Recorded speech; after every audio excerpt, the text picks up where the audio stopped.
All right. Okay. Later on, I'll upload to my company's YouTube, and then you can yeah. So all of you can see my screen. Okay. Can we take a group photo first? Everybody, can you switch on your camera? Let's take a group photo first, can? Thank you for joining. You guys is giving great support to this event.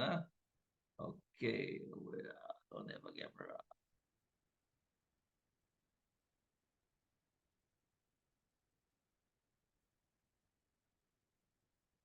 哎，嘉豪，on the online examinations, for the application essential, you need to have a camera. Like, do you think you can get one, or else I might arrange a physical one with you?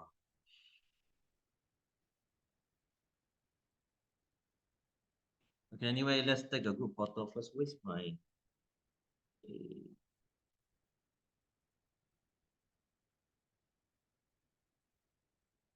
Damien, hello, long time no see. Hi, Ashwini.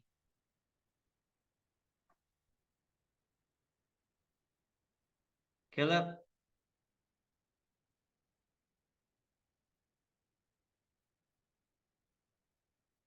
哇，好久不见。The Leslie, Keaton, except Jahal, right? A camera got issues. Ryan, wow, handsome. So you're coming next Friday after work. I give you address you can take Malaysia Grab, or you tell me you reach already. Let's arrange There's transportation, not much issue because actually I can, yeah. Yeah, you just let me know Okay. Keaton, are you able to on your uh laptop?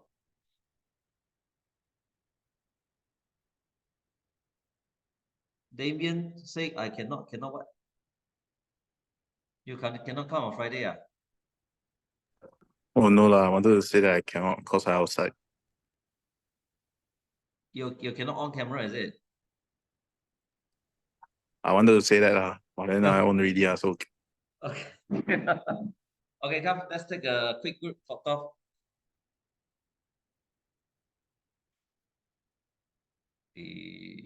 Hold on. Okay, let me take a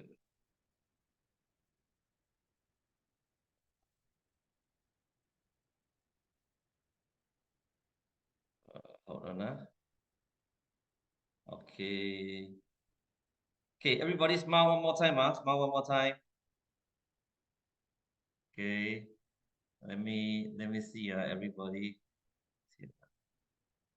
Okay, maybe I share the screen here Can everybody see your own? Okay. Smile Where's my snipping here? Where is it Where can we get it? Sorry, give it a minute. Okay, everybody smile.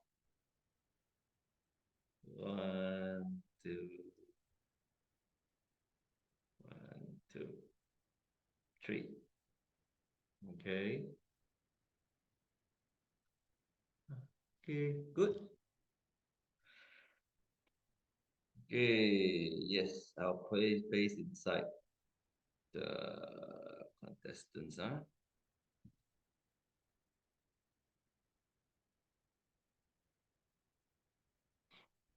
Okay, good. Welcome to our consultancy session here, trying to help. Okay, before I start the consultancy, but this session I'll be just focused on artificial intelligence. The application essential, I think, is pretty easy. Just you can just work on it on your own, I believe. Okay, maybe just give you a quick update. Philippines has will have 4 contestants coming in. So in total, we'll have 17 contestants. All right, we'll have 17 contestants. I think you'll be 8 in the 9 in the secondary level, 8 in the tertiary level. Okay, yeah. So okay, I think just not a very strong competitions, but I think it's sufficient competition, competitive dynamic there, lah. All right, okay. So just to make sure everyone is clear.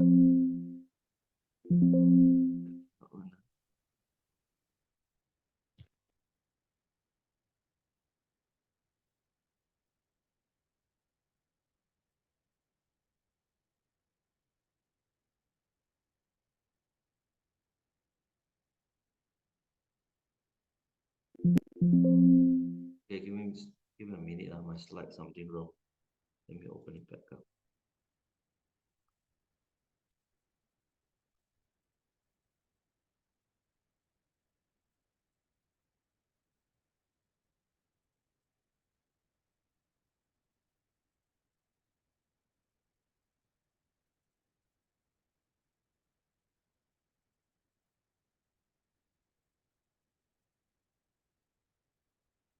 Mm, 1 minute.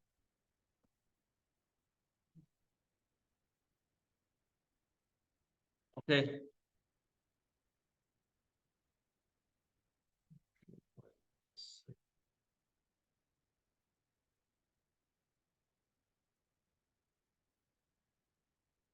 All right. Okay. Let's get started.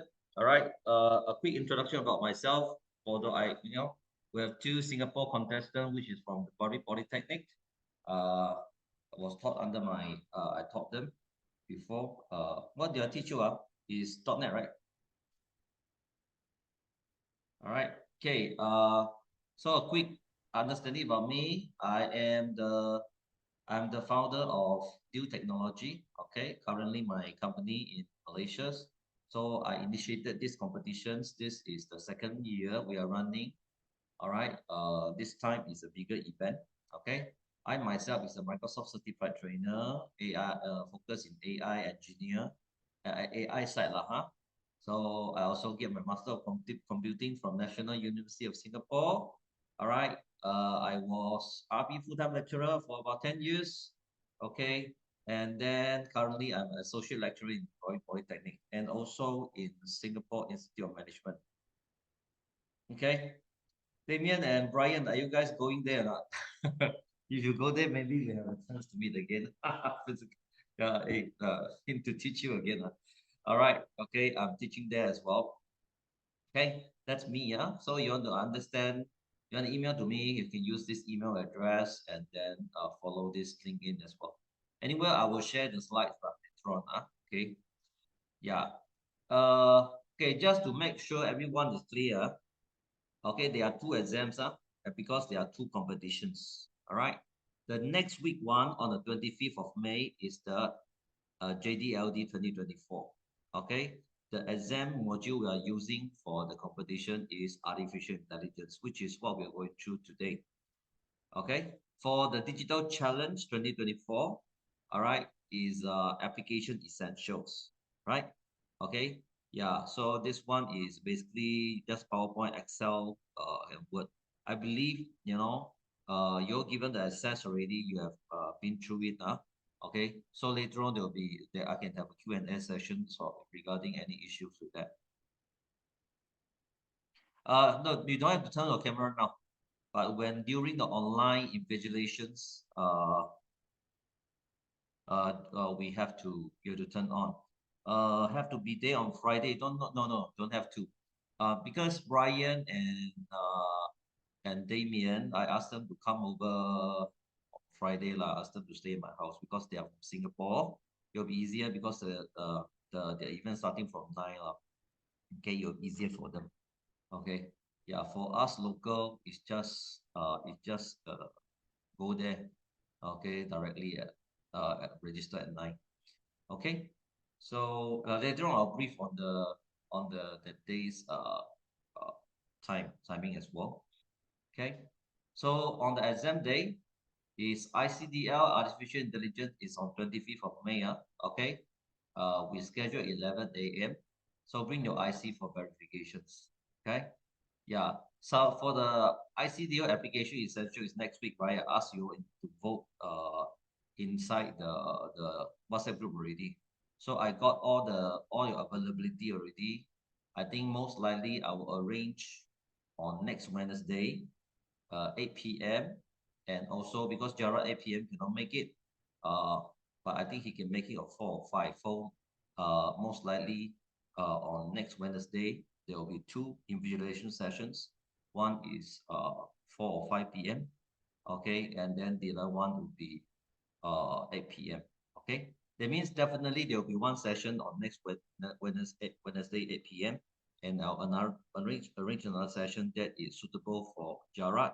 I'll post in the group. If you think you can come to join the Gerard's time slot as well, also, then you can join Gerard's time slot.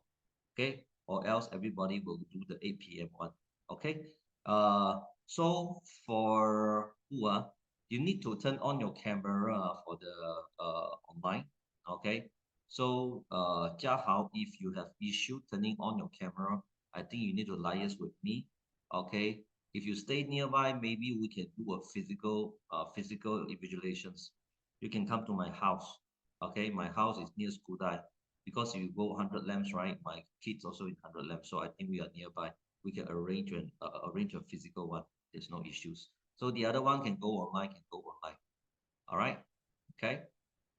Can so all right.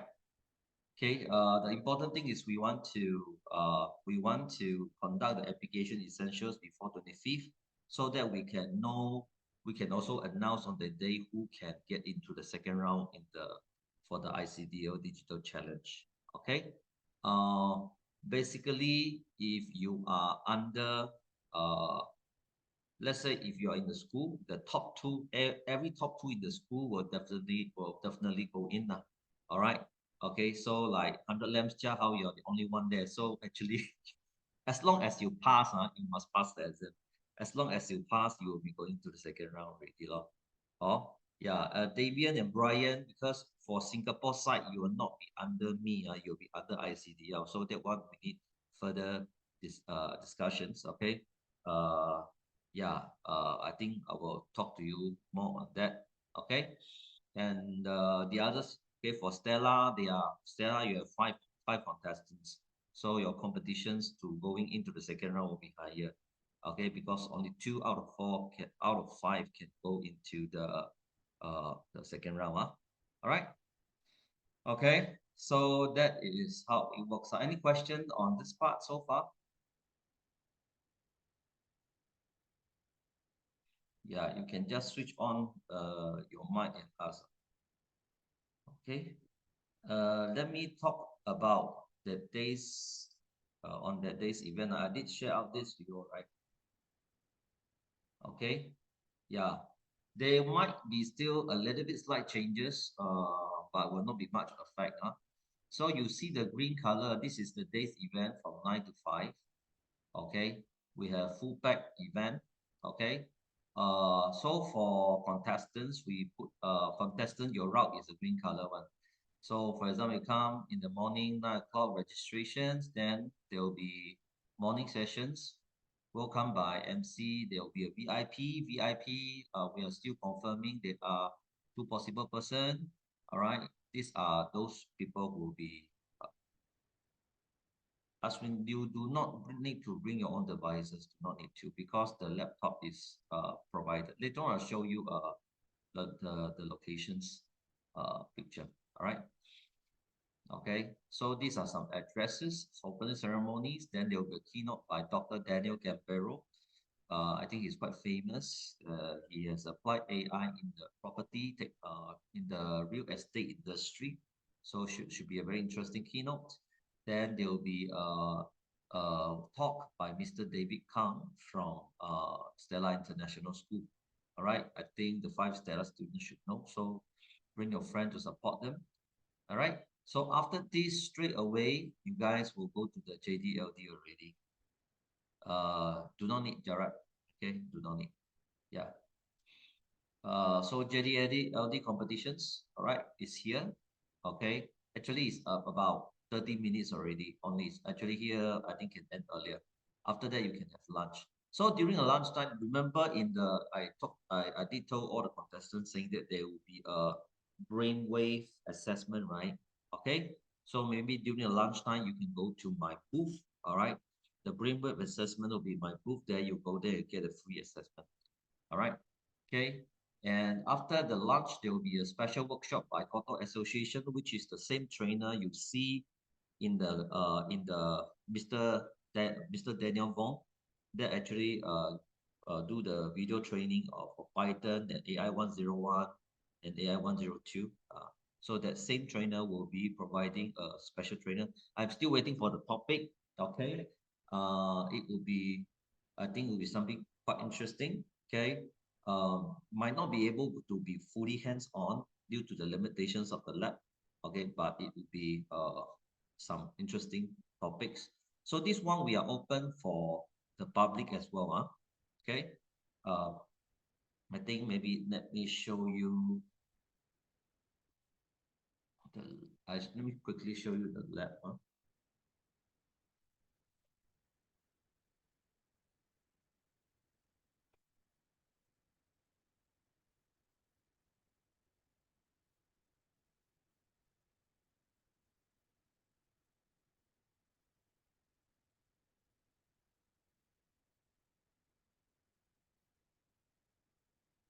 All right. Okay.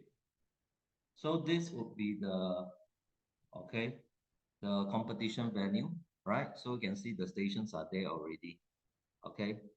The workshop will be here as well. So you guys will take the competitions here and also do the workshop from Koto Association here. Here can fit about 36 students. So besides you all, we still have 29, has 19 seats lah.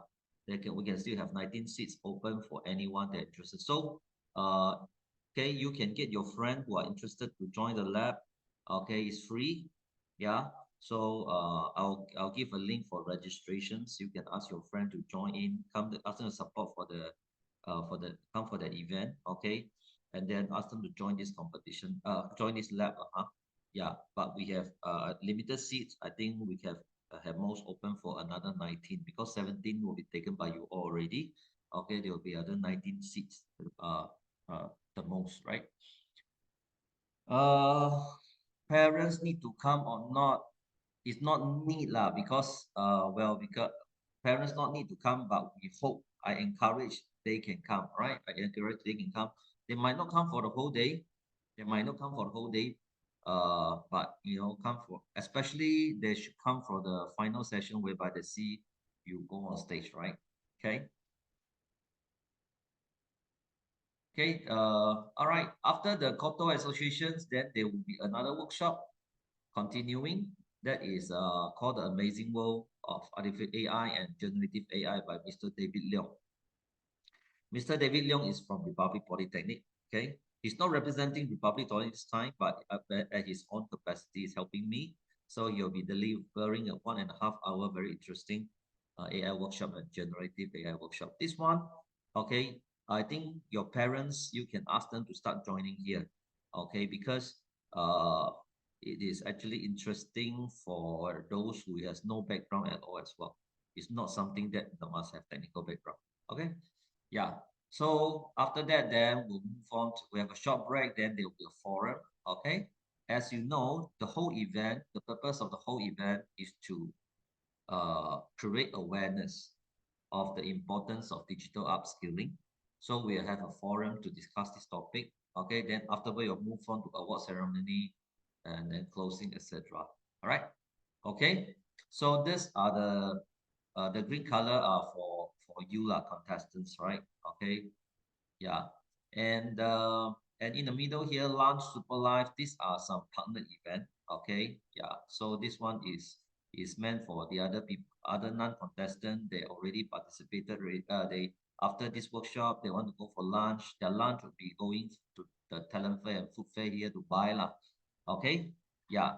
And this is some Chinese workshop. Okay. Etc. Okay. So for the other computer lab, we are having other workshop. These are walk-in workshop. That means you come in and you just take a 10-15 minutes test. So even for those your parents or whoever, your friend, they can come in here. Okay, they'll get surprise gift. All right, they can register, come in here to take the compass assessment. Compass assessment basically is, I think, the 12 questions is a 12 question skill test to test your PowerPoint, Excel, and Word. So see how good you are. This can be taken using mobile as well, so they can take at my booth as well. And there will be there will be hour of code walk-in workshop as well. That one is like hands-on labs. So anyone who come in, okay, they can choose a certain coding lab. Can be Scratch for kids one, can be other things. So this is being prepared by another partner. Okay. Also for anyone who is not attending the full workshop, they can come here and do a walk-in workshop. So anyone who comes to the food fair, talent fair during this time slot, they can come in and actually do this assessment. All right. Okay. So we are encouraging people to public can come and try this workshop out. Okay, and they'll get a surprise gift. Okay, so that is how the whole event work out. So if you know already, you can ask your friend to come. Okay, yeah. So some people can come whole day, they can come whole day. Some people cannot, they can just come in at whichever slot they happy. They can do the food fair. Food fair had other things. We have 20 stores already. Okay, yeah. All right. Okay. Yeah, that is basically the event part. Okay. So to let you know. All right, okay. If not, let's get started. All right.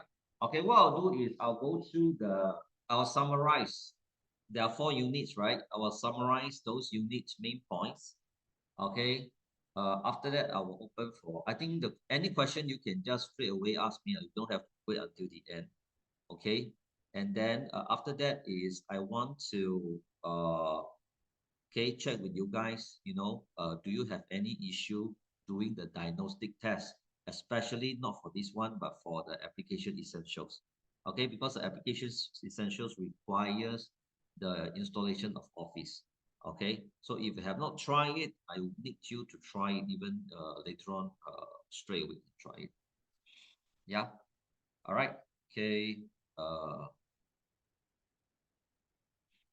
Okay, there are 4 units, right, in the applications artificial intelligence module. All right. So the first unit is on what is AI. Okay. Yeah. So what is AI? I'm trying to follow what's in the text. Okay. So in the text, basically it says the capability of machine to learn, to reason, to solve problems like human. So the main key point is AI is the capability of machine to mimic human, to learn, to mimic human intelligence. That's why it's called artificial intelligence. All right. So machines that mimic human intelligence. All right. Okay. So the origins by Alan Turing, 1950s. Okay. Can machine think? So this Alan Turing is very important person. He's the one that actually, you can say he's the one that founded the basis of computer science. Okay. Yeah. So capabilities of AI, you will be able to analyze vast amounts of data. Okay, because of the super, uh, you know, uh, computing power, especially at the hardware side. Okay, producing insightful insights, innovations, automations, productivities. These are examples like Facebook's friend tagging. Okay, how when you sometimes you take pictures, right? You automatically have to tag the people. This is an AI already. Okay, if you use Siri, Alexa, you know these are virtual assistants. All right. Okay, so difference between traditional technology and AI. These are the characteristics. Okay, I just put it down for you. Traditional technology, you can't predict human choices, emotions. Okay, and you can't do those thinking process which is the higher order processing. Yeah, for example, you just take a aircon, you just take on when it's reach certain temperature, it will actually it set a certain temperature and you go there. This is not really AI. So it's not high order, it's just sensing and then changing the parameters only. Okay, like choosing music manually from a streaming service, you're not making any high order processing. But AI is different. You can predict patterns. Okay, you can predict patterns from human behavior. All right, and move this away. Let me rearrange my screen a bit. Okay, yeah, you can present solutions based on imprecise data. Okay, this one important. Okay, imprecise. All right, a lot of things that need a lot of very high precisions. AI might not be the best solutions. Okay, and also gray area. Not a lot of traditional program a lot of times are very good or very definite results. Okay, but AI is good at gray area. Okay, like music suggestions on streaming services based on user behavior. So what kind of song the AI must suggest certain song to you, but it's not precise. You cannot say today, now I want to listen to the song. You play song one, or this is accurate. Song two is not accurate. No such thing, man. Okay. Yeah, it has to be. This is something imprecise, but it fit your mood, right? Okay. So this is AI, right? AI doesn't really work very well if you need very, very high precisions. Okay. Right. So what is the Turing test? Turing test is a test to test whether you need an AI or not. Hold on. Let me play this.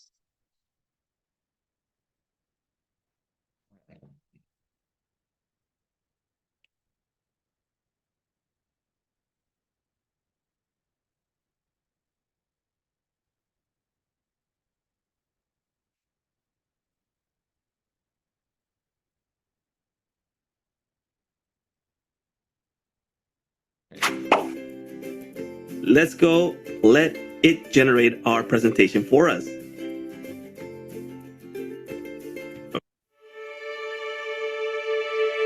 The Turing test, created by pioneering computer scientist Alan Turing, comes up a lot in sci-fi culture and discussions about intelligent robots. But what exactly is the Turing test, and what does it mean if a computer passes it?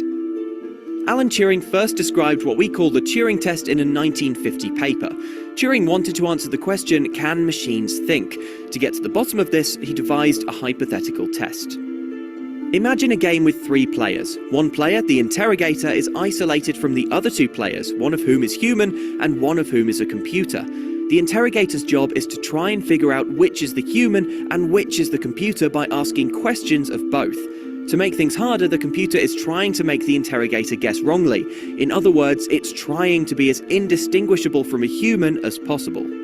If, more often than not, the interrogator is unable to determine computer from human, then hey, maybe we're dealing with a thinking computer. Attempts to build computers that can fool humans have revealed some fascinating challenges. For instance, it's hard to make a computer that's good at telling jokes. The Turing test isn't a perfect test of robot intelligence. For example, it encourages trickery. One recent attempt involved a program pretending to be a young boy for whom English wasn't a first language, conveniently covering up any linguistic slips. The Turing test also doesn't account for non-human intelligence. Some of the smartest computers around today have no chance of pretending to be a person, but that doesn't make the advances in AI that they represent any less impressive. So just because a computer looks like it's passed the Turing test doesn't mean we have to bow down to our robot overlords just yet. But nevertheless, Turing's experiment gives us plenty to think about in terms of how we define intelligent behavior and what we would want from an intelligent robot. And after all, who doesn't like thinking about robots? Okay, so this is a Turing test for you to differentiate. You can differentiate whether this is AI or human intelligence. One of the biggest announcements at Google I/O this year was Project Astra. This is Google's vision of a multimodal assistant that can do so many different things. And I'm here on the ground at Google I/O to give you a demo, walk through it myself for the very first time and see everything that it can do. Let's try it. All right, let's try. All right, so Turing test designed by Alan Turing. Okay, so there will be interrogator, someone trying to ask questions, human responder, and a computer. So interrogator give quiz to both participants, all right, and then identify response as human computer after multiple questions. All right. So as see in the video, if the interrogator wrong more than half the time, okay, the computer is deemed, okay, to be the intelligence. Okay, yeah. So you just need to know that there's such a test to for determining machine intelligence, okay, from human intelligence. They will do already for the exam purpose. Okay. For the stages of AI, it talks about three things. Okay, one we call narrow intelligence. One is general intelligence, super intelligence. Okay, it always starts with a very very narrow intelligence. So, a very narrow intelligence, that means you train the intelligence to achieve a very specific task. Okay, yeah, like NLP, deep learning, machine learning. We'll talk about that later on. Okay, yeah, and for general intelligence, you want to go further. It's not just about a specific task, right? Okay, it can actually think like human more and react to different kind of situations. All right, in real world, in real time, like your Tesla or the autonomous cars, right? Okay, multiple sensors to drive safely. It's not just, for example, how do I bring this car from here to here already? Okay, yeah. The For example, let's say that narrow intelligence might be taking the task from here to here, or taking the cup from here to here. But general intelligence might be, I say I want a cup of water. So the robot will go down to look for the cup and then see this cup, there's no water. He look for the water machines and then press a button and bring it up. Bring it up. It's general already. Okay. Super intelligence is different. Okay, super intelligence is what they are trying to achieve. Okay, but at the same time they have to be very careful because this is talking about exceeding human intelligence. Just imagine somebody AI can create another AI. All right. Okay, this kind of super intelligence, right?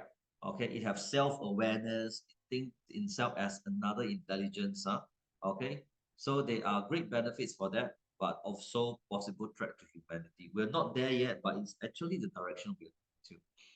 Okay, in the module, it actually already has the different the history, right? The timeline of AI. I put up this one for you, easier for you to see. Uh, there are certain information that is in the module might not be in this slide, okay, but it's for you to see lah. But so you can go through it quickly and take a look, right? So these are some of the important events. Basically, you can see there's an AI winter here. There's an AI winter here. Basically, it's because AI needs a lot of data. At that time, they don't have enough data, so the AI cannot continue. And also, they need a lot of funding. Okay, yeah. The main thing is the data, and also the AI technology itself. Okay, and you can see that starting from 1997, Deep Blue is one very critical event here. This one signifies a breakthrough, okay, because this Deep Blue actually beat the chess champion Gary Kasparov. Okay, so from here 1977, 1997, 1998, 1998, 1999, all the way until now, you can see the AI actually exploded. All right. Okay, so that's unit 1. Unit 2, how AI works. Everything's okay so far. I just pointing out for those pain points. All right. Okay. Unit 2, how AI works. Okay. What is the basic process of how AI works? First of all, it needs data. That's why big data is very important. It uses historical data, your data from the past. So AI is not genius. AI is actually trained on your previous historical data. Okay, and using a very smart algorithms to address the real world challenges. Okay, so typically you analyze the data and try to put in an environment, it will react accordingly, okay, to that environment. So for example, there's a humanoid robot answering what with the weather like today. Okay, you analyze the previous historical data, all right, identify the pattern and tell you about today. Okay, maybe today raining in the afternoon, drizzling or whatsoever. All right, so this is how typical AI works. Okay. There are 3 key principles that is identified inside the module. The first one is algorithm. Okay, for any of you learn about coding, you know we talk about algorithm. Basically, it's a step-by-step process of solving a problems, right? So that's the first thing, key principles. Okay, what are the actions for problem solving? Role in AI is very critical because there are different kind of algorithm to for designing AI systems. In fact, the algorithm plays the one of the main part that causing now the AI can grow so fast exponentially. All right. Okay, and then another thing is complexity. Okay, for complexity is talking about challenges. All right, because we want to make AI think like humans. Okay, so however in the real world, right, the complexity of the world will give you a lot of different kind of variables. Like just now what I said, right? If you want to take a cup, you want to maybe a water. What are the variables? There can be a variable whereby there's no cup in this room. There's cup in this room. There's no cup in this room. Okay, where are the water machines? In my house, my water machine is downstairs, so it has to go downstairs. But let's say if I put this in your house, okay, if the water machine is in the room, then you can just go there. You see, they are variable, right? Okay, that responding because of the environment, but it's the same task, but different way of getting it done. All right, these are the complexity of the real world. Heuristic, the third one, as I told you before, is not about precision. Okay, heuristic basically, we want to offer approximations. Okay, in math you learn about heuristic before, right? Okay, yeah. So same thing is approximations. Okay, for non-logical and non-mathematical queries. Okay, so typically we human, you and I are not so precise, right? So when they mimic human behavior, we are not about really high precisions, scientific precision, that kind. Okay, so normally it's more heuristics, how human thinks, and then the AI will mimic that way. Okay. All right. Okay, I give you one example. I think this one is also in the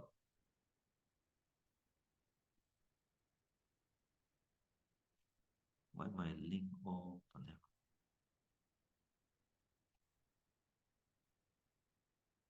Okay, traveling salesman.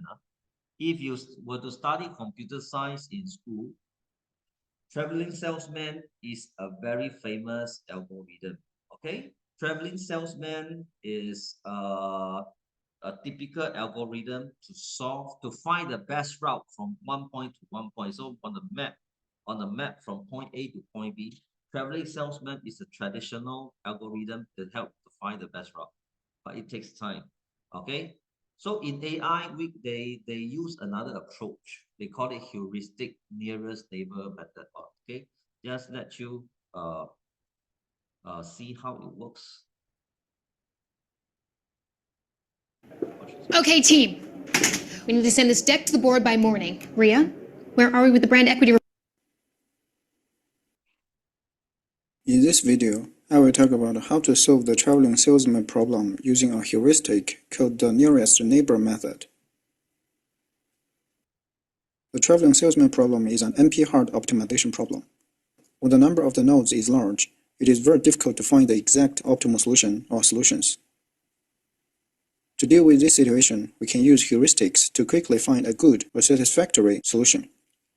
However, the heuristics do not guarantee the found solution is optimal. I'll show you how to find a good solution using a heuristic called the nearest neighbor method.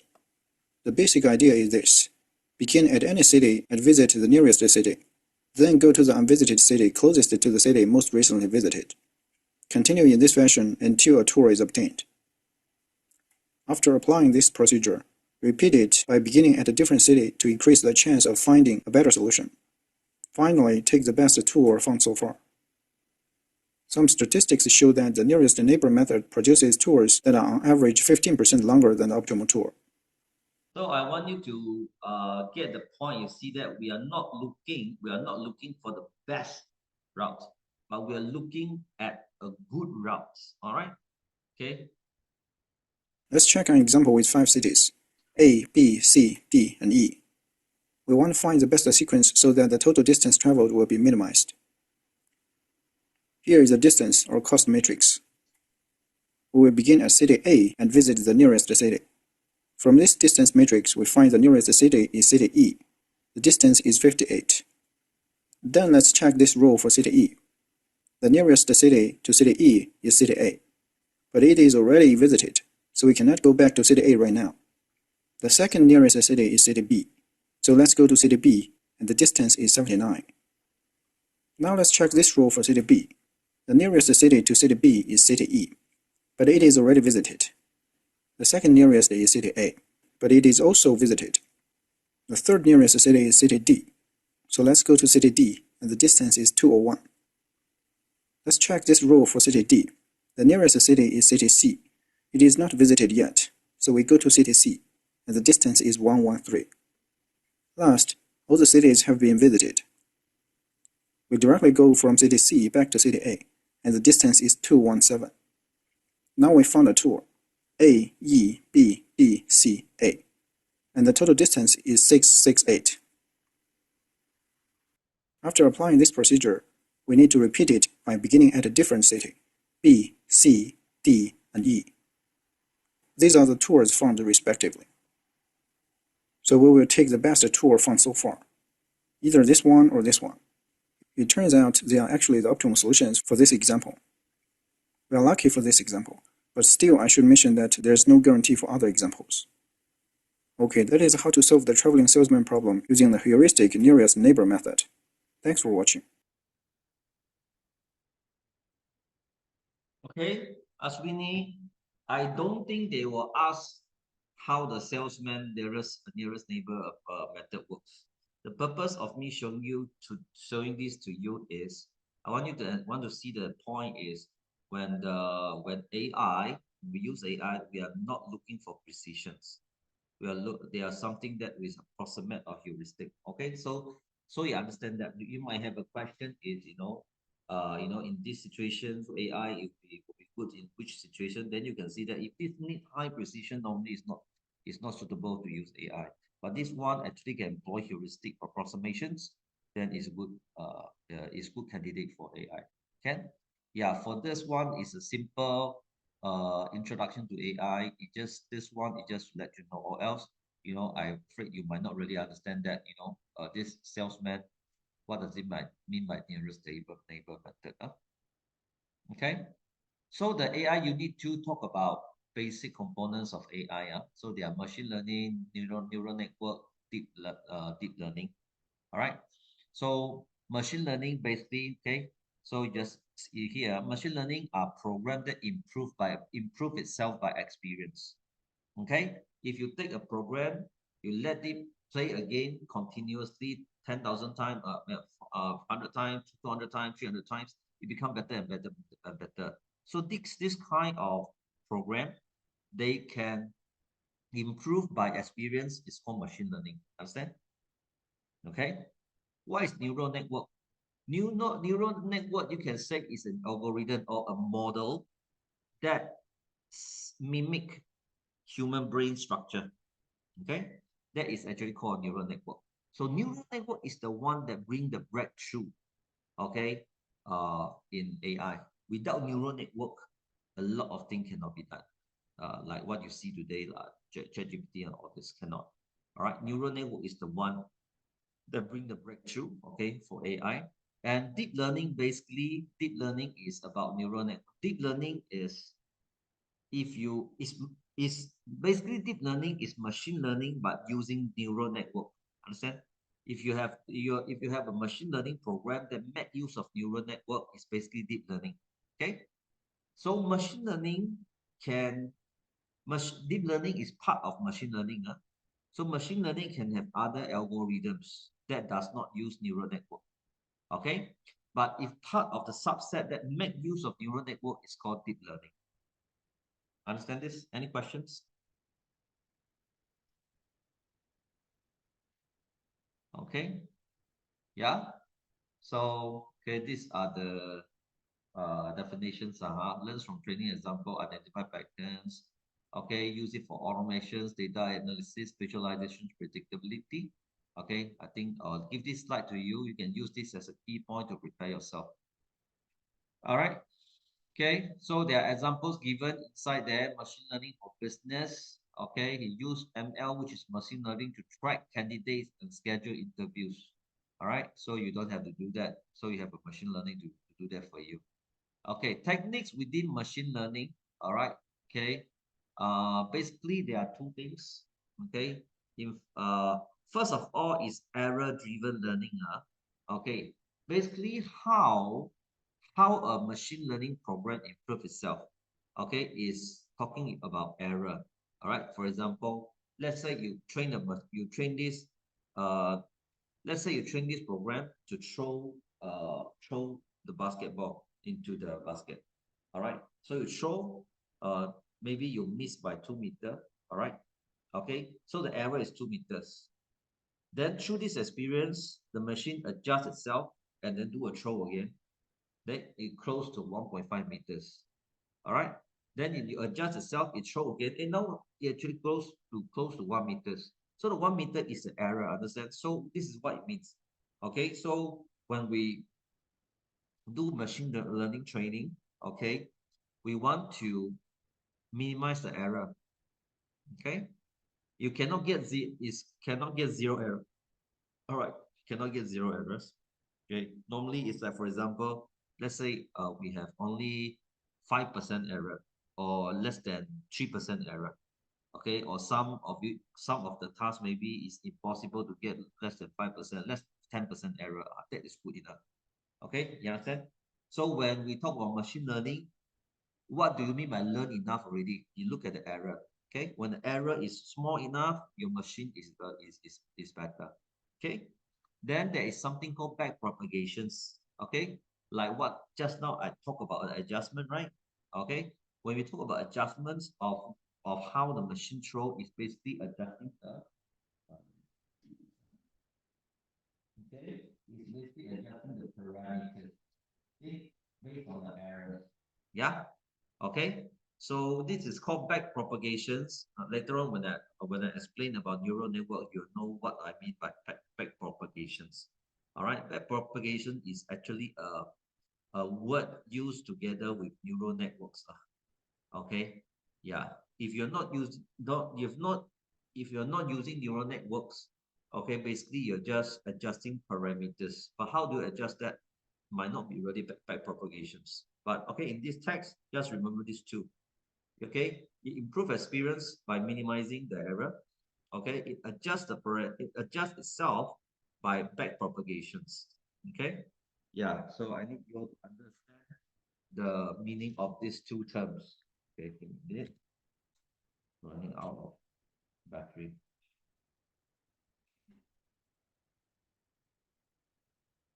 Okay.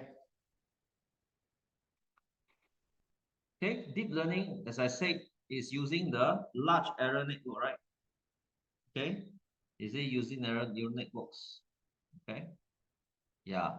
So learn autonomously without human supervision. Okay, it's multi-layer. Okay, and hierarchical approach data dependency. I'll play a video and you can see that, and I'll explain from there. So typically you can apply in the driverless cars. Okay, yeah. They are much more deeper into this part. Okay, but we're just focusing on the basic here. Okay, yeah. Let me play this.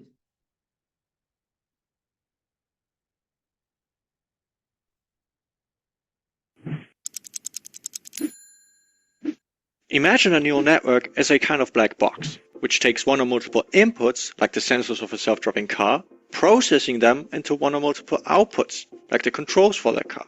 The neural network itself consists of many small units called neurons. Okay, the first thing is neurons. Okay, yeah, just now you talk about multi-layer, right? You can see that this is okay, this is one layer, this is one layer, this is one layer, this is one layer. So here you have 4 layers. Okay, 4 layers. This is one layer. This is called input layer.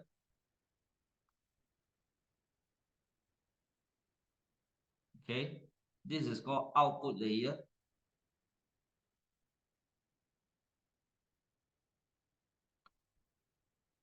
Okay, yeah, these are called hidden layers. Hidden, okay, and each of the nodes or circle you see there is neurons. Okay, this one similar to our brain, no? Our brain also have, they call it neuron, they call another one neurotic or whatsoever. Okay, that, and then they are they are other vessels that connecting all this together. So when you, if you they'll, so when our certain signal function, let's say I see something, there will be certain signal going in, right? Okay, and you just imagine all this in your brain, all these neurons will light up one. Okay, when there are certain signal coming in, there are certain signal they will be light up. There are certain neurons will be light up, certain neurons will not be light up. Okay, yeah. So those neurons that is lighted, that is like, for example, light up, you call it activations. So the neuron is activated. Okay, so you just imagine when, for example, when I'm reading a big, I'm drawing, okay, how my brain functions, the different kind of neurons will be activated associated with drawing is different from your doing mathematics. You understand? Okay. So so imagine we are doing the same thing here. We're looking at the neurons and we are going to connect them all together. And based on the different input, different neurons will be activated or light up. Okay. And then at the end produce the output. So this is basically what a neural network is. Okay. Yeah.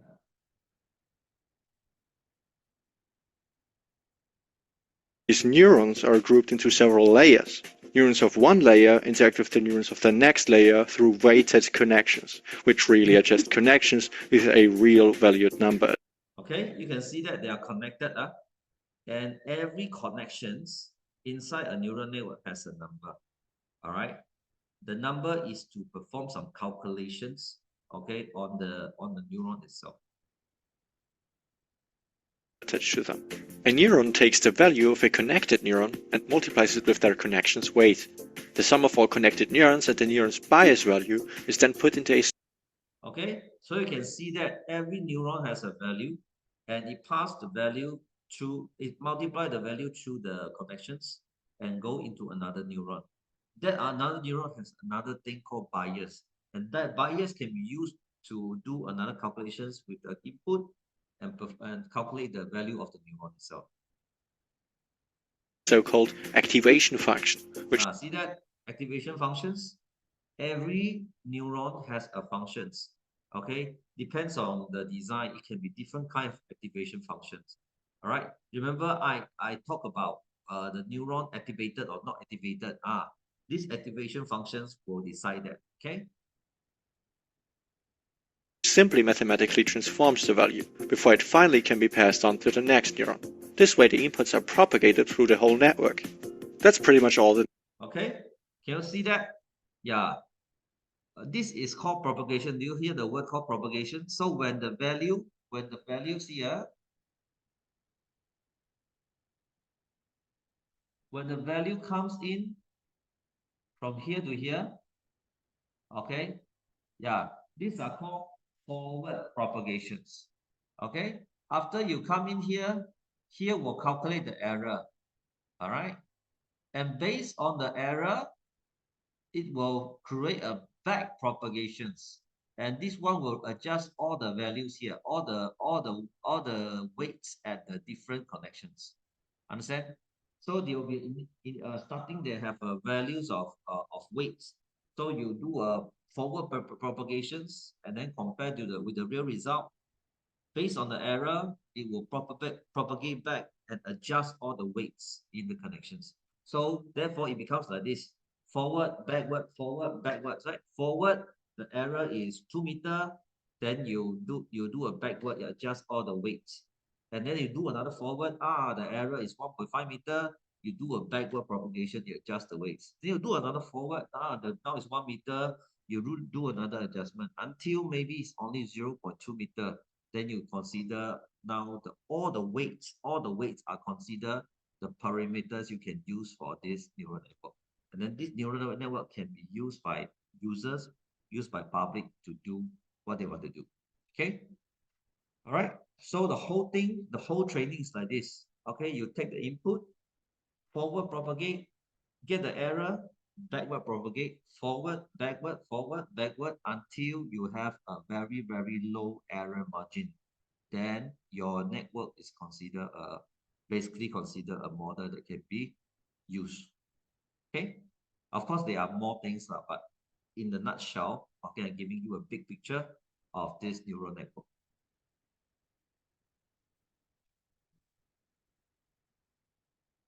Network does. But the real deal behind neural networks is to find the right weights in order to get the right results. This can be done through a wide range of techniques, such as machine learning. However, that's a topic for another minute. Okay, any question up to this part? Okay. Hey, there's a chat here. Yes. Okay, good, Gerard. Okay. So I hope I want to get you know better, what does it mean by backward propagation? Actually, it comes from the neural network here. Okay, some common examples of AI. This one I might go faster because this one basically is not so technical already. Okay, so some common examples of AI. Okay, AI system that. Okay, yeah, augment human tasks that can help you to change your human way of carrying on the task, right? Improve efficiency and create innovations. Okay, yeah, so look at this. What tasks are suitable for AI? Complex, repetitive, and time consuming. Okay, yeah, for example, e-commerce and marketing use AI to mine customer data for personalized shopping experience. What does it mean by mine customer data? Let's say you have a lot of customer data. You analyze the data and understand how your customer behave, what your customer like. Okay, yeah, that AI can do, right? Okay, AI helps with drug development so that you can detect your disease earlier, also based on the history. Okay, analyze structured and unstructured stock market data for accurate forecast. Okay, guys, very important. You see this word, structured and unstructured. Okay, structured and unstructured, right? So AI, to analyze, we need structured data. Okay, what is a structured data?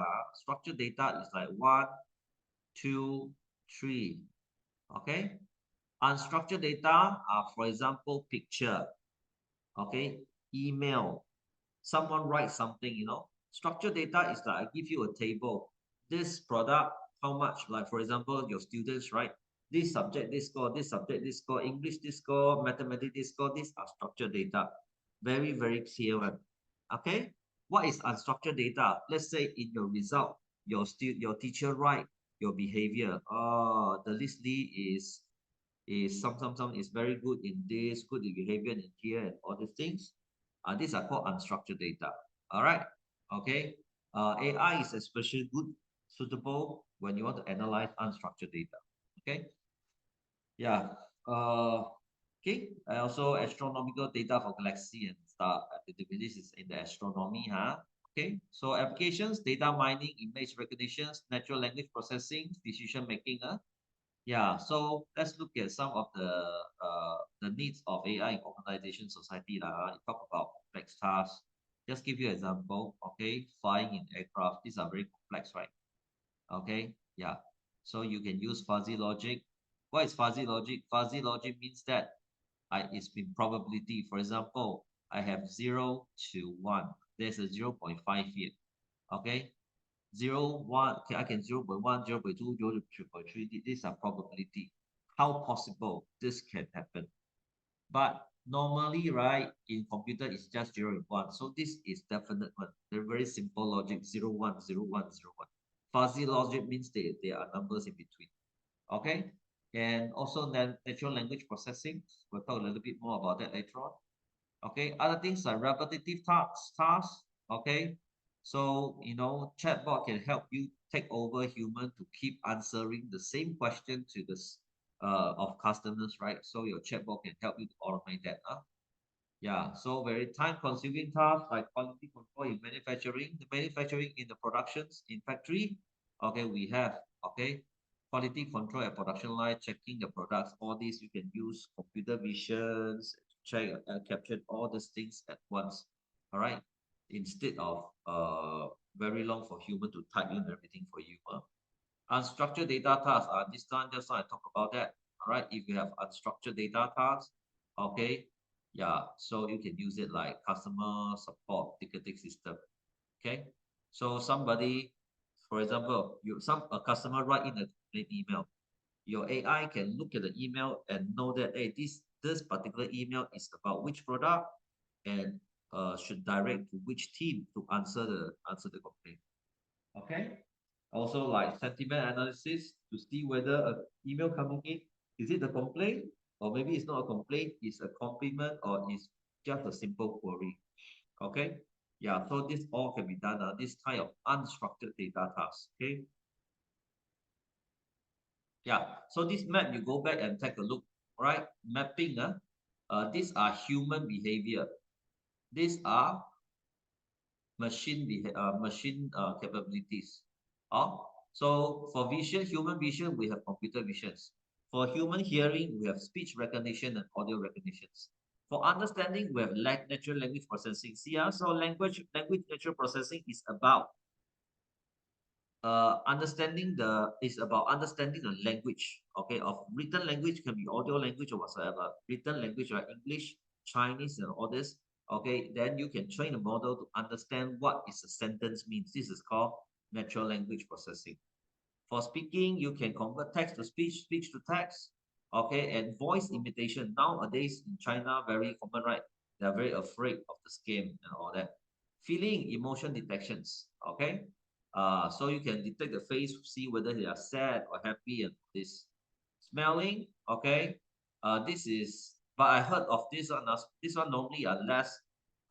Still need breakthrough, but I heard got something they actually analyze the chemical components of a odor and of a smell and can actually determine what smell is that. All right, I think it was done by Japanese Konica.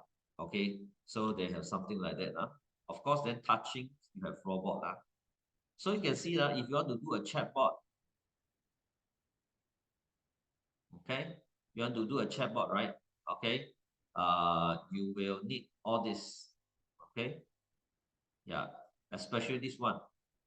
Okay, this one, and at least writing, you need this. You need language processing. If you need speaking, you need a text to speech and NLP, right?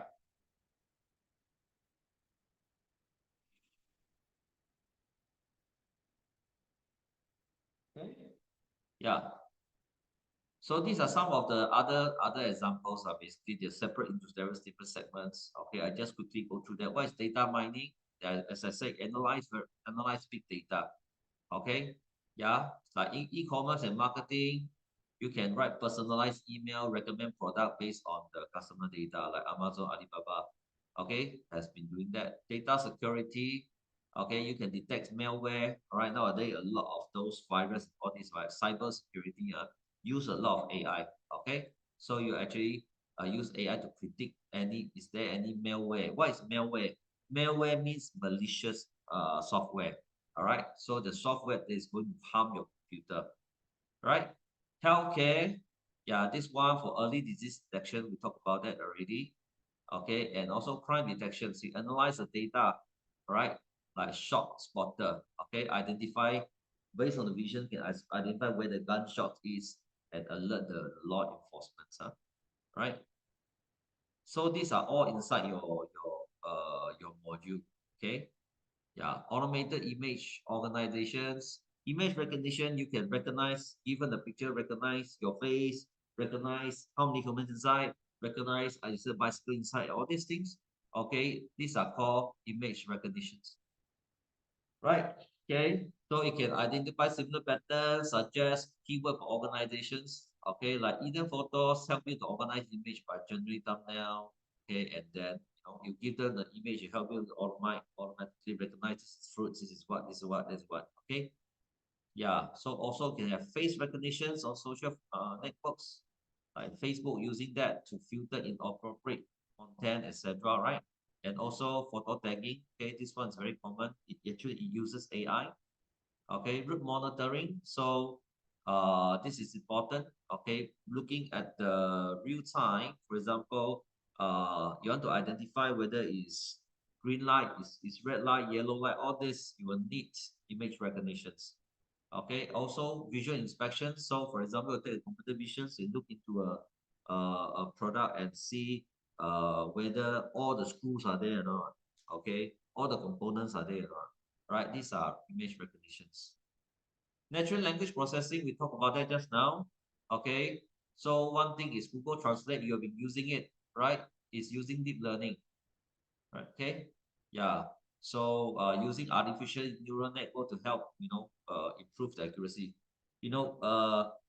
Nowadays we can use Google Translate in a way better and better. When earlier on, when you use Google Translate, there are a lot of things we need to change. Okay, but I realize in recent years it has been improving.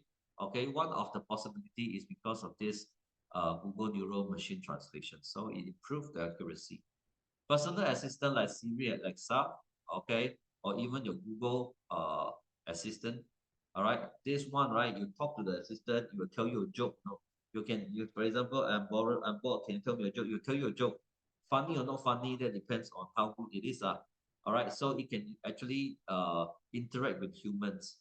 Okay, so this one is personal assistance, customer related business applications. Okay, this is chatbot, basically. So of course, have decision making. There are two. The text separated into two types, right? Logical decision making and physical decision making. Logical decision making basically is you're helping human to decide. Okay. Physical decision making is the AI decides for you. Okay, that's called physical. For example, the selfless car again, right? The driverless taxi. So the taxi itself drive the car. AI drives the car. The AI had to make decisions, not human. Okay, but if you were to run a company, the AI will give you suggestions and you make a final decision. That is called logical decision making. Physical decision making is the AI make decision for you. Okay. All right. Any questions? Okay, now we move on to the last part. Okay, so AI adoption challenges and potentials. If you want to use AI in your company, all right, what are the challenges and which area, do not use AI simply because it is AI. No. Okay, so you need to understand this again. What is it? What is the capabilities of AI? See, mimic human thinking actions. Okay, and also drive your technology. Okay, so it can also revolutionize healthcare and other industries. But there are limitations for now. Complex situations still can be quite struggling. Okay, even though I can see more and more breakthroughs coming in. All right, so you also cannot lack comprehensive decision making capabilities. So do not be lazy and say, AI decide for me on this or that. Okay, it still can make mistake yet. All right, so okay, it might be able to catch the patterns, but may not grasp the underlying logic. Okay, like for example, okay, when it can grasp the underlying logic, that means is actually the general intelligence already. Okay, for example, let's say you see somebody is sad, you can say he is sad, but you do not know why it is sad.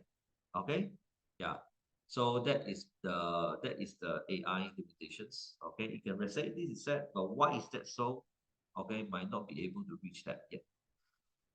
Okay, yeah, ethics means moral. Okay, we must adhere to ethical guidelines. Okay, clear goals, responsible application. So when you use your AI, it has to be responsible. Okay, yeah.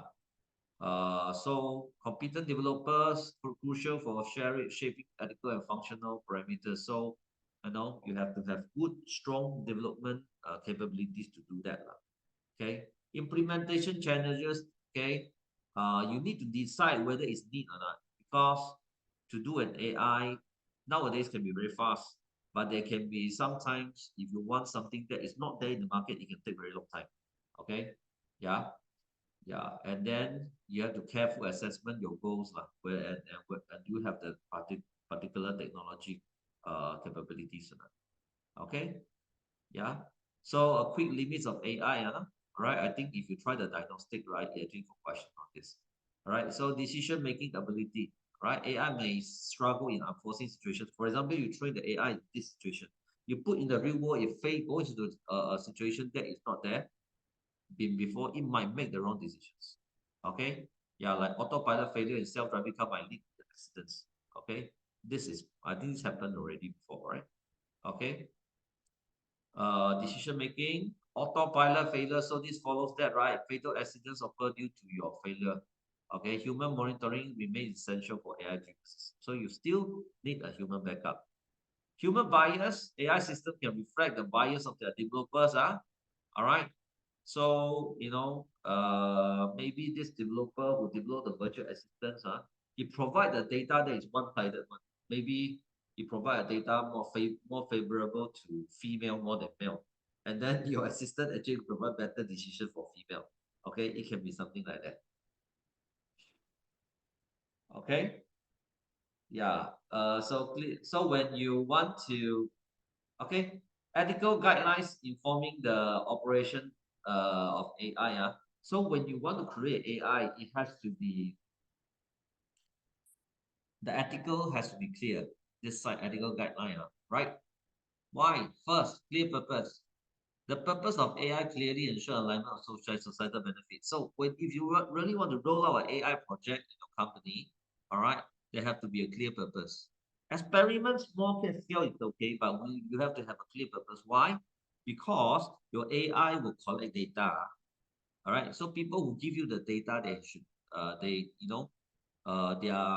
data is in your hand. Okay. So you have a very clear purpose for AI. So that should aim for benefit both organization and also for society lah. Transparency. All right. So you want to openly share development decisions. Okay. So when you create the AI, let's say you're a developer of AI, you have to let people know that what kind of data you train for decision making. Are they fair or not? All right. Okay. So that the stakeholder will know that, hey, my data in your hand is not going to bias. It's going to be biased. I give you a very quick incidents. Last time Google they have app called Google Photo, I think.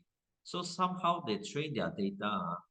But one day the Google Photo actually identify black people as gorilla. No? They because black, right? So the photo automatically tag them as gorilla. So it become a big news. People complain. I think they bring it down for 1 year or something like that. That's quite some years ago. All right. That's important. So developer competency, basically we talk about same thing lah. So a developer should have the ability to do coding for that part, and non-technical worker awareness. Okay, if non-technical workers or anyone who doesn't really understand AI, okay, they might not understand the risk. So we have to actually educate those non-technical workers to know the importance of AI, okay, and the benefit, the usage, and even the limitation, etc. Okay, so the social and economic impact in terms of benefits, you can bring innovation up. So it doing new way in your productions, in your way, the way of do things. Of course, in the production, it can reduce human efforts. Okay, and automations. So repetitive tasks can be automated, so you can cut out certain tasks from human. Okay, then you can relocate human to do other things.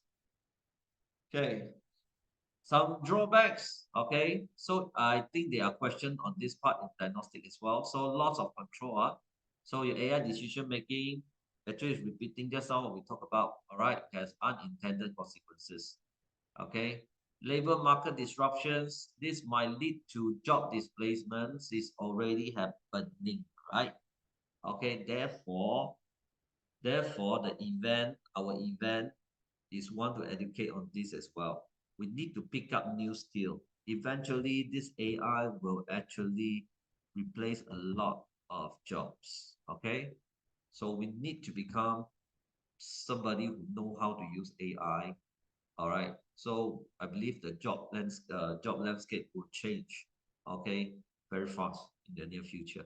You know, for example, there's already an AI software developer, as a software engineer. You know, it's not just ChatGPT, you know. So therefore, for example, just imagine there is an AI software engineer, okay?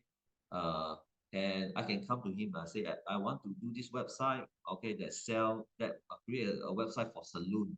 The saloon can, you know, allow people to make appointments and through the chatbot, etc.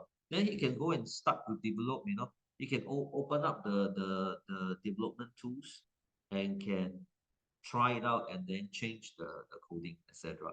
So it's already there. Yeah, it's already there. Okay. Potential impacts, implication of AI for different sectors, healthcare. All right, so these are the different part. Okay, New York Genome Center. This one is to analyze the DNA one. This one DNA. Okay, so you can use it to perform accurate cancer diagnosis, even treatments. Okay, medical decision making, etc. Okay, so this one I let you go and you go and read it out. Okay, and I just put it in the point form for you to understand it better. All right, finance. Remember, for finances, we will not be relying AI to make decision. No. Okay. Remember, decision making, physical decision making, like driving car. That situation, no choice, right? The car has to make decisions. Okay, but finances is soft decision making. That means it's meant the AI is only there to help. It's not the one who make the final decisions. Okay, yeah. Okay, so there are questions. Okay, these are the questions you can ask before you want to decide whether you want to use AI in your organizations. First, data analysis. Do you have extensive structured and unstructured data? If you have very little data, then you really can't start an AI project. Okay, yeah, because you need huge data. Unless you're saying that you're doing some very applied AI, very how to say, do not need to create an AI model. Okay, yeah, because they are now on the web, right? I can use on the web. I just put in my 10, 20 pictures of my friend. I can train it to recognize my friend already. That kind is okay. But in your data, if you were to create an AI model, okay, that require a lot of data, but you do not have, then you are not suitable to start it. Or you might want to postpone 3 years later. You start collecting the data now. Then 3 years later, you can work on the project. Okay, any questions? Okay, the other one is task complexities. All right, does your organization handle complex routine tasks? Okay, yeah. So like for example, this one very normally is quite complex. Truck routes, for example, if I want to send my lorry or my truck out, okay, to somewhere, I think go to this point, pick up the stuff. When they come back, normally is I want to make sure when they come back, they also pick up something coming back. So like don't waste the money, okay, the transportation. So these are complexity of organizing the delivery route. Okay, and you can have interactions management. Okay, does your organization manage interaction with numerous individuals? Okay, let's say you have 2,000, 3,000, 4,000, 10,000 staff inside. Okay, now if you have 10,000 staff, that means your human resource department itself is the customer service already, because the customer is your employee. Like for example, how come my salary didn't come out? How come my benefit got there? So what happened is, it is good you can use AI to create a chatbot to answer the question from staff. Okay, so these are called interactions. Do you have a system that need to interact with a lot of people? Okay, but let's say your company only has 10 staff, and then one person decide do the salary procedure. You don't need an AI for 10%. Customized reporting. Okay, does your organization require customized operations or marketing report? Okay, like automated insights. Sometimes, a lot of times we don't have time to read the articles. Then you can use AI, like even now the ChatGPT, right? You give them the links, AI, okay, please summarize for me to come out already. Then from there, you can make decisions. Then I want to, maybe I want to go deeper into another article, etc., etc. So these are called report generations. All right. So yeah, not all report generation require that, but if you have this kind of unstructured data, then it's very suitable. Strategic planning, yeah, do you have a well-defined AI strategy at senior level sponsorship? This is very important. I think one of the question comes out with this one in the diagnostic. Okay, if you have organizations to perform this, to do AI, you need your higher management. That means maybe your boss to support you. Okay, if you do it yourself, no one supporting you is very hard, because a lot of times you will need to go into different departments to collect data as well. Okay, so actually need a higher power to support you in an organization. I'm talking about a company and organizations. Then you'll need something like that. So strategic planning. It's not something you want to start ad hoc. Experiment is okay, but if you want to implement organization-wide AI solutions, you have to get your senior level sponsorship. Okay, they support you and they give you the money, give the funding, and you can go and get the developer and then get the right equipment to do that. All right.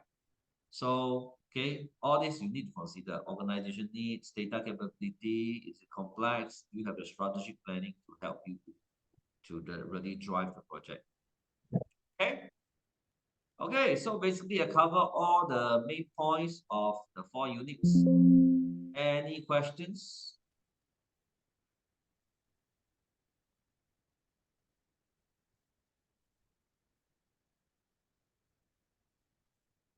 Yes.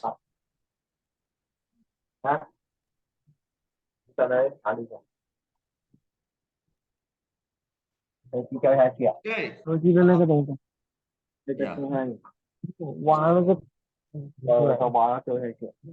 I hope you try the test. Of course, I tried. I get 100 lah. Okay, you try it out. It's not too. Actually, it's not too hard, really. Okay. Some of the thing I explained is to make sure very clear for you. Okay. Now. Okay. I just want to have you all try out the diagnostic test of the application essential already. Anyone having issues? Because you need to check this one, system requirements, and check this. Okay. Already. No issues. If any issue, please put it inside the group. Okay, I can organize a session with you. Okay. Yeah, since we are nearby, I think. Yeah, to read all of the modules. Okay. Hello, can you please mute? We cannot hear anything.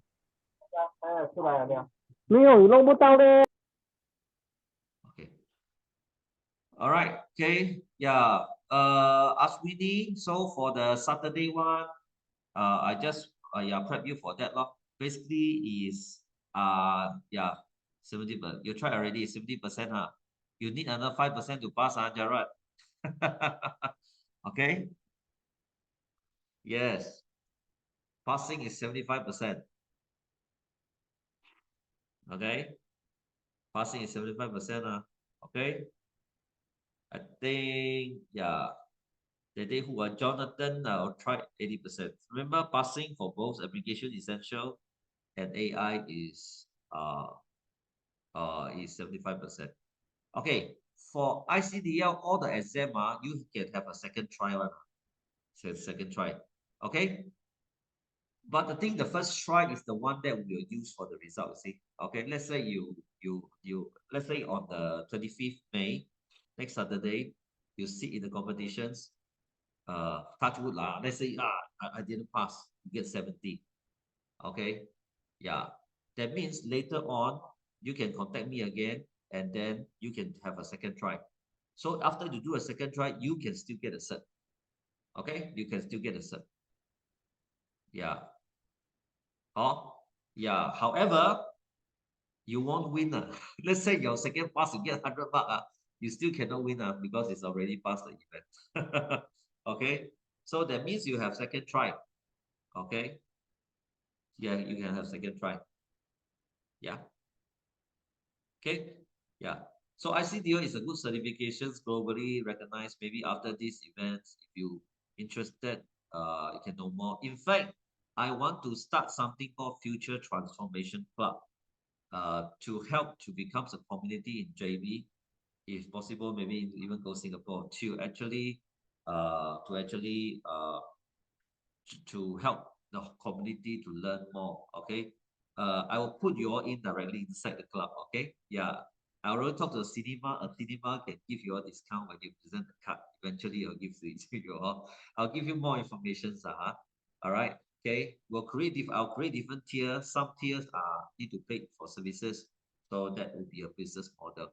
But anyway, I'll tell you a different more. I hope then not just, I hope we are together here, not just one time for competitions, but we can actually become a community, can get people passionate about upgrading themselves in digital skill. If we don't pass, do we get a cert? You get the cert of participation from us, but ICDL will not give you a cert for the exam. You understand? Yeah.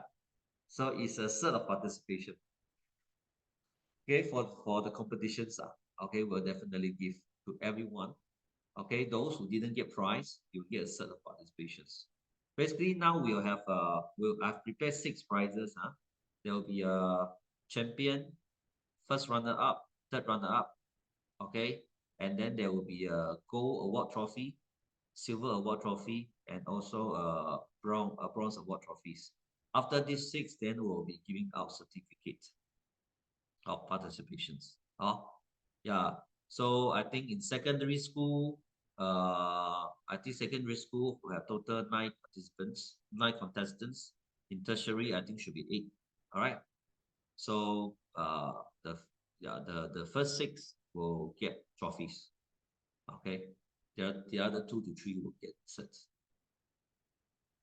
Okay. So the first place will have a 500 ringgit cash prize. Second place 300. Third place is 200. Okay, yeah. So okay, any more questions?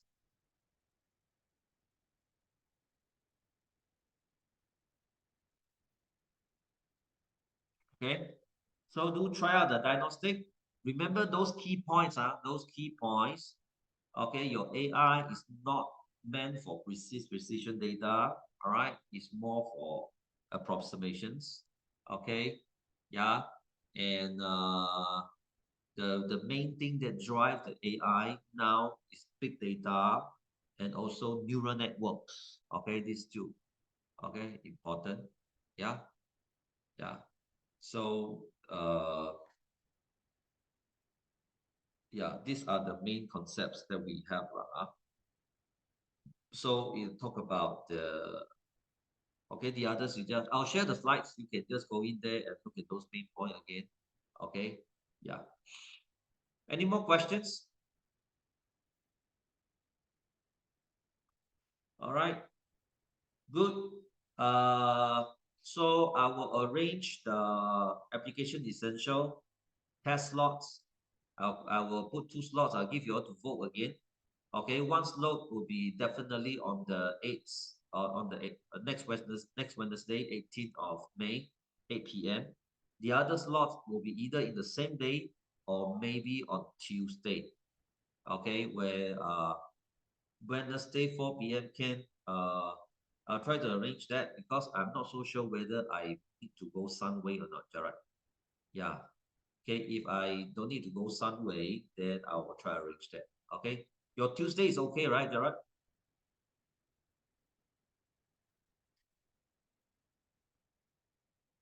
Yeah, your Tuesday is okay. If I might arrange Tuesday lah. So after that, I will let you all vote which slot you want to take. So if you think you can join the Gerard session, also can. So Jiahao, I need you to check your camera. If your camera got issues, then I might need you to give you a one-to-one invigilation session. Okay, you have to, yeah, you have to come physically to my house lah. Or my house, I'll give you the address. All right, if not, that's all. Thank you guys for your attentions. I hope you can bring many people to come. All right, we can, have a fun day. All right, a very beneficial and, purposeful fun day. Caleb, hope to see you, huh? Okay. Yeah. If you can do it, okay. Yeah, sure, Gerard. I'll let you know. Actually, I think tonight I can let you know. Okay. So Brian and Damien, see you next Friday.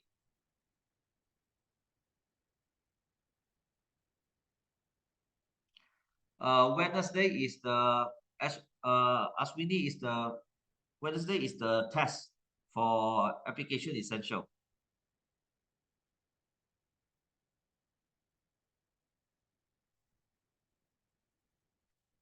Yes, online.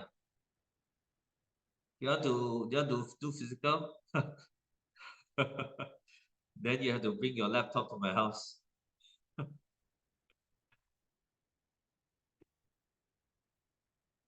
It's okay. Anyone interested to do physical? You have to visit my house, You mean don't mind? Okay. Maybe I do something I'll put something in the group and see really anyone who's interested. If Jiahao, if you don't mind, if so many people want to do physical, they can come. My place maybe can sit. Can. My place can sit quite a lot. Okay. All right. Tentatively it's online Jiahao is just because your camera issues Okay. Thank you. Bye-bye.